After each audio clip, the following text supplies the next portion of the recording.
Mummy जी, चाय ले लीजिए। अरे कलमुही, तेरे हाथों से तो चाय पीते हुए भी डर लगता है, कहीं इससे तेरा रंग मुझ पर ना चढ़ जाए। अगर इन्हें इतनी ही शर्म होती तो मेरे इतने हैंडसम भाई को इस तरह फंसाती नहीं। बानी और शिवम की लव मैरिज हुई है। बानी के ससुराल में उसकी ननद और सास हैं, जिन्हें अपने गोरे रंग पर बहुत गुरूर होता है, जिस वजह से वो बानी को सिर्फ उसके सांवले रंग की वजह से नापसंद करती है और हमेशा उसे ताने सुनाती रहती हैं।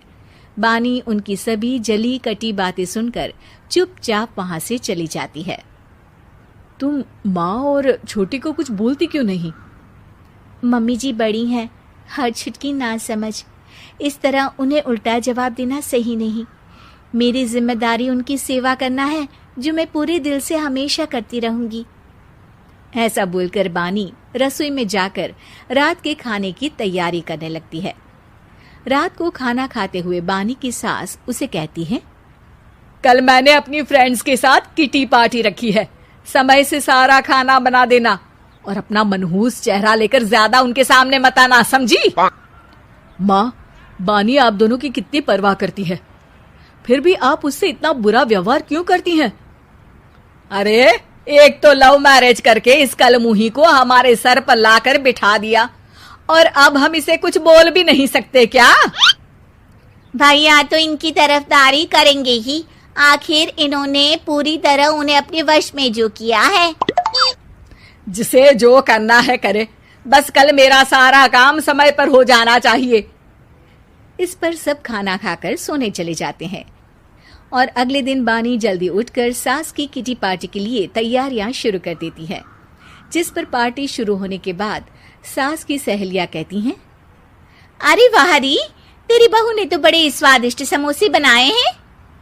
हाँ भाई, रंग कैसा भी हो, खाना बनाने में बिल्कुल अन्नपूर्णा है। अरे इसकी भी क्या बात करनी, मेरी बेटी से मिलो, इसकी सुंदरता के आगे तो उर्वशी रंभा भी फेल है। उर्वशी रंभा को तो फेल कर देगी, पर क्या अन्नपूर्णा बन पाएगी? अरे इसे काम करने की क्या जरूरत, उसके लिए बानी है तो, और मैं तो इसकी शादी भी किसी नौकर चाकर वाले घर में ही करूंगी। बानी वापस रसोई में चली जाती है और किटी पार्टी चलती रहती है। उसी रात को बानी की सास गुस्से में चिल्लाते हुए अपने कमरे से बाहर निकल कर आती है। हाय रे, चोरी हो गई मेरे पैसे, पक्का पक्का इस कलमुही की वजह से हुआ है ये सब। अरे क्या हुआ माँ, कौन सा आसमान टूट गया? अरे आसमान तो उसी दिन टूट गया था जब तू इस कलमुही से शादी करके इसे घर में ले आया था। खुद तो आई ही, अपने साथ साथ मनहूसियत का काला साया भी मेरे घर ले आई। अरे हुआ क्या माँ? अरे मेरी तिजोरी में रखे पैसे कहीं गायब हो गए, सुबह ही देखा, अरे यहीं रखे थे। क्या आप मुझ पर चोरी का इल्जाम लगा रही हैं? अरे काली बिल्ली पर भी क्या कोई मनहूसियत का इल्जाम लगाता है? ऐसा बोलकर बानी की सास वहां से चली जाती है, जिसके बाद शिवम और बानी बात करने लगते हैं। देखो, मम्मी की बात का बुरा मत मानना, वो बस परेशान है ना, इसलिए कुछ भी बोल गई। वो परेशान नहीं, मुझसे नफरत की वजह से ऐसा बोलकर गई हैं। उन्हें मैं हमेशा एक आंख नहीं सुहाती। देखो बानी, अगर तुम चाहो तो हम दूसरा घर लेकर वहां शिफ्ट कर सकते हैं। आखिर तुमसे प्यार करके तुम्हें अपनी जिम्मेदारी पर इस घर में लेकर आया हूं, इस तरह टॉर्चर नहीं होने दे सकता। अगर आप साथ हैं तो मुझे किसी चीज की टेंशन नहीं, और आखिर वो हमारी बुजुर्ग हैं, हम उन्हें और छुटकी को इस तरह अकेले छोड़कर कैसे जा सकते हैं? इसके बाद बानी भी अपने कमरे में चली जाती है और अब हर रोज उसकी सास की तिजोरी से पैसे गायब होने लगते हैं। इसी तरह कुछ समय बीत जाता है और वो हर बार हर चीज का इल्जाम बानी पर लगाती है, पर बानी कभी कुछ भी नहीं बोलती। कलमुही नास पीटी, बहू को घर की लक्ष्मी बोलते हैं, ये तो पनौती बनकर आई है, पनौती।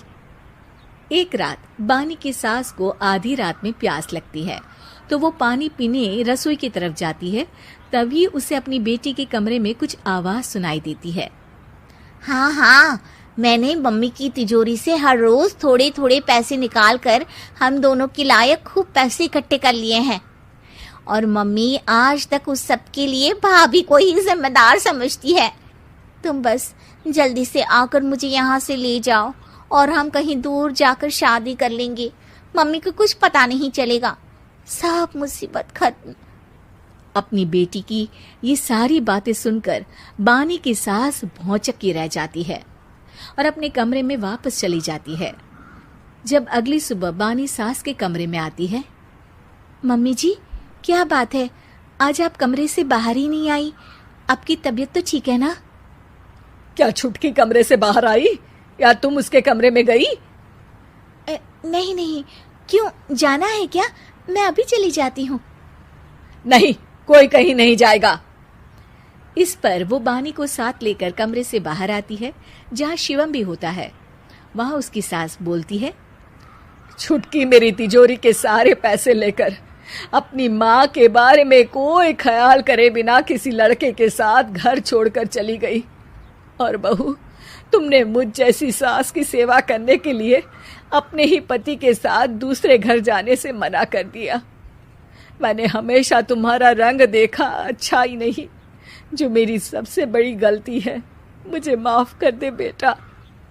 और इसके बाद बानी की सास कभी अपनी बहू की तारीफ करते थकी नहीं।